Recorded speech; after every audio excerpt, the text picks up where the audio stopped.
এই ফ্রেমটা দেখার পর আজ থেকে এই মুহূর্ত থেকে এর পরবর্তীতে যদি কোনো ফ্যান, সেটা হতে পারে শাকিব খানের, সেটা হতে পারে আফরান নিশোর, যদি আবারও কেউ নোংরামি করে, দেখেন সমালোচনা আলোচনা সেটা মেনে নেওয়া যায়, বাট নোংরামি যদি দেখেন যে পরবর্তীতে এই ফ্রেমটা দেখার পরেও যারা নোংরামি করতেছে, যারা অশ্লীল ভাষায় গালিগালাজ করতেছে, ধরে নেবেন ও হচ্ছে পিওর বস্তি। শাকিব খানের সাথে আফরান নিশোর যে প্রবলেমটা ছিল এটা কিন্তু আজ সলভ করে ফেলেছে। শাকিব খানের অফিসে গিয়ে সম্ভবত বা তার বাসায় গিয়ে তারা পুরো ম্যাটারটাই ক্লিয়ার করে ফেলেছে, এবং আফরান নিশো অতীতে কি করেছে এটার জন্য সে বারবারই কিন্তু ক্ষমা চেয়েছে, বা সে তার ভুলটা বুঝতে পেরেছে। হয়তো ডিরেক্ট এসে বলেনি যে সরি, বাট আজকে যেটা হয়েছে এই ফ্রেমটা দেখে যেটা বোঝা যাচ্ছে, তবে আফরান নিশো তার ভুলের জন্য সরিও বলেছে। যদি শাকিব খান সেটা একসেপ্ট করে নেয়, আফরান নিশো শাকিব খান মিলে যায়, তাহলে বস্তিবাসীদের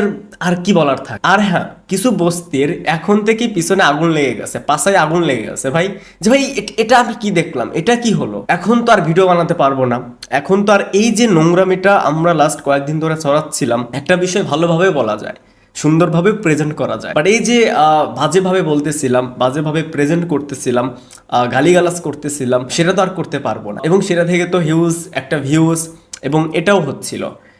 আহারে, পাশায় আগুন লেগে গেছে সেই দলের।